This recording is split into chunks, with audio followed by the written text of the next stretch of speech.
Ó, senhores, então apenas tentando apontar aí algumas contradições. Veja bem, apenas fazendo como é que é, um disclaimer, né? Um disclaimer alert, disclaimer alert.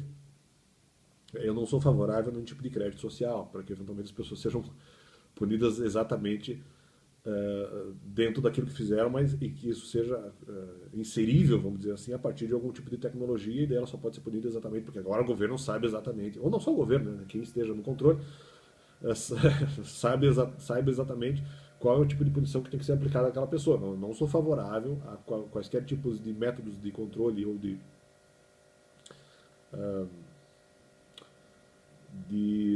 que seja controle social mesmo, ou métodos de vigilância sobre a vida das pessoas, de violação de privacidade nesse sentido, mas apenas uma noção social. Eu defendo uma noção social dentro das autoridades constituídas atuais e que não haja a aplicação de crédito social, como eventualmente já foi ventilado aí em algum vídeo ou outro, como no vídeo do Thiago Lima, falando sobre alguma coisa que aconteça na China, e que esse sistema já está sendo testado, já está sendo de alguma forma aplicado. Apenas o que eu posso dizer que eu concordo é a questão da noção social. A noção social eu concordo. Não no sentido de crédito social de ter tecnologia para invadir a privacidade das pessoas e saber exatamente o que aquela pessoa tem que ser punida ou não. E a própria pessoa, vamos dizer, seria controlada dentro do seu próprio corpo em relação a isso. Eu não concordo com o sistema de crédito social, mas uma noção social é o seguinte: poxa, vamos apenas aqui aumentar um pouco a punição para ver se a pessoa muda de comportamento, mas dentro de uma autoridade constituída, com o judiciário, com esse sistema que já é constituído, ou pelo menos assim permitido em Deus. Que sim, seria um sistema que não seria necessário se as pessoas obedecessem a Deus pela lei, pelos mandamentos, não só mandamentos, pelo próprio amor a Deus e amor ao próximo mesmo. Mas já que isso nem sempre existe, né, porque as pessoas podem ser maldosas, eu defendo aqui apenas uma noção social.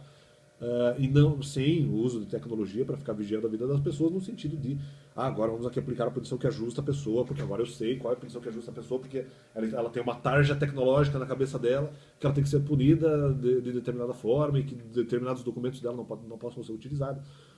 Não, eu não sou favorável a isso, sou favorável a que as pessoas, caso sejam processadas, de alguma forma, se tenha uma noção do que se deva aplicar. Eu vou entrar nessa questão. Não se aplicar tecnologicamente, mas se aplicar criminalmente, vamos dizer assim, em relação à própria justiça que nós já temos, como autoridade constituída, e que essa justiça, e mesmo a sociedade, não só a justiça em si, mas a própria sociedade aplique as devidas punições, mesmo as famílias apliquem as devidas e adequadas punições aos filhos, ou não só aos filhos, mas às pessoas que cometeram de alguma forma algum tipo de erro, sem usar tecnologia para tal. Tá. Feito o disclaimer, né? E aí tá, sem tecnologia ou algum tipo de maldade envolvida, né? Tá. Inclusive no que se refere a informações apocalípticas e tudo mais. Se assim apenas para reforçar essa questão da noção social que eu falo, o que eu acho um grande problema aqui?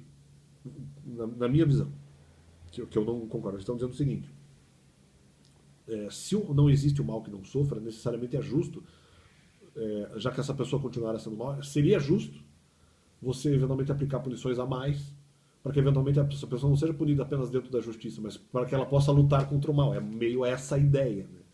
Ou se uma pessoa não necessariamente também fez nada de errado, mas ela não está lutando contra o mal, eu vou forçar ela a lutar contra o mal.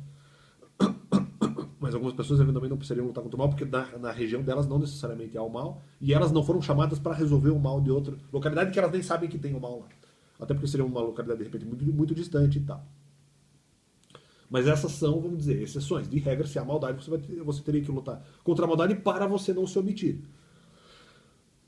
O que eu acho uma contradição aí um pouco, ou pelo menos um complemento a ser feito no raciocínio, de certa forma, até de Salomão. Porque, veja bem, se assim então eles já estão dizendo de antemão que a própria justa punição ela não é suficiente para fazer com que a pessoa lute contra o mal. Não é suficiente para fazer com que ela mude de comportamento. Então, o que eles presumem no raciocínio legal? Aliás, é um raciocínio fora da lei. Talvez não necessariamente totalmente legal, totalmente inconstitucional. Você poderia tentar defender esse raciocínio com algum tipo de principiologia. Mas veja como não faz sentido. Se assim então eles estão antemão dizendo, já que eles estão aplicando uma punição além do necessário, em determinado pecado. Ah, a pessoa aqui ela gosta do mal, então ela não luta contra o mal, então eu vou aplicar uma punição a mais para que ela lute contra o mal ocorrendo na vida dela. Mas não funciona assim, porque então se você está fazendo isso, e há, para ficar mais fácil o exemplo, há algum tipo de aplicação punitiva dentro do Estado, para ficar mais fácil o exemplo. Se isso é verdade, então vamos aqui aplicar uma punição eventualmente a maior, só para que a pessoa lute contra o mal, ela possa aprender a lutar contra o mal, porque nós teremos o mal na vida dela. Mas então, se isso é verdade, você está diminuindo o sistema. Porque você está dizendo que a própria justa punição não faria com que ele mudasse de comportamento. Você não sabe. Então por que você aumentaria uma punição para uma pessoa que não foi condenada ainda? Ela está sendo processada. Você chega lá e mas vamos... Normalmente o Ministério Público, mas mesmo que seja uma queixa particular, alguma coisa assim. Não, mas eu quero que essa pessoa seja punida a mais. Porque eu quero que ela lute contra o mal. Só que não faz sentido. Porque você está dizendo que aqui a punição não vai... A própria punição em si não vai fazer com que ele mude de comportamento e passe a lutar contra o mal. Por causa dessa punição justa que a pessoa está recebendo. E você está sugerindo essa punição injusta, vamos dizer assim, para que a pessoa lute contra o mal, antes mesmo da própria condenação. Porque se você aplicasse uma punição a mais depois da própria condenação, porque a pessoa fez alguma coisa errada durante a condenação, ok, porque isso é presumido. Agora você está fazendo isso antes, mas não tem sentido. Não tem sentido você fazer isso antes. Você não sabe se a punição vai realmente mudar a pessoa. Ah, mas isso numa primeira situação. Com certeza, na minha visão, eu estou certo. Porque o cara, mas a punição justa não vai adiantar. Quem disse? Não se tentou ainda. O sujeito não atravessou a punição justa para saber se isso vai adiantar ou se não vai adiantar na sua vida a aplicação da justa punição. Para que ela possa lutar contra o mal.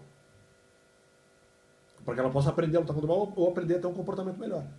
Então já está errado o raciocínio. Ah, mas e se a pessoa é reincidente? Se você é reincidente, aumenta a punição dentro do que é justo. Mesmo se você for pegar no sistema criminalista brasileiro, ou mesmo outros, você já tem a possibilidade de se aumentar a pena por reincidência. Então o próprio aumento de pena já é justo.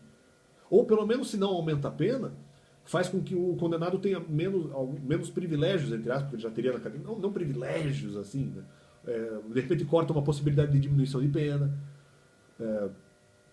uma possibilidade de progressão do regime. Fica mais difícil você ter a progressão do regime a partir do momento que você for reincidente. Eu não lembro agora exatamente as regras, mas eu estou dizendo assim, a reincidência pode gerar malefícios ao réu, que já são legalmente previstos, então já é justo. Então para que eu vou aplicar uma punição a mais, sendo que na verdade o próprio sistema já tem instrumentos para lidar com isso?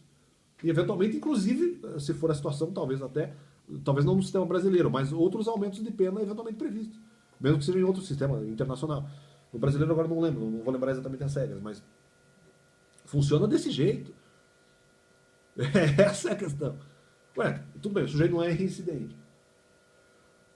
Para piorar a situação, depois é reincidente do mesmo crime, mas o sujeito não é reincidente. Vou aumentar a pena. Para quê? Você não sabe se a punição justa vai adiantar. Ah, mas talvez não adiante. Talvez adiante. Talvez seja o suficiente para mudar o comportamento, para fazer com que o sujeito lute contra o mal. Aliás, isso também teria que ser ensinado.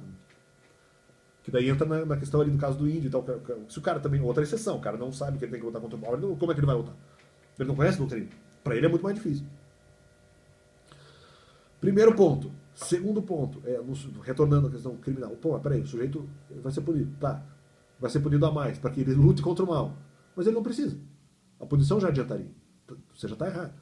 Segundo, mas o sujeito é reincidente. O aumento de pena justo previsto na lei talvez já seja suficiente para que a pessoa mude de comportamento e lute contra o mal.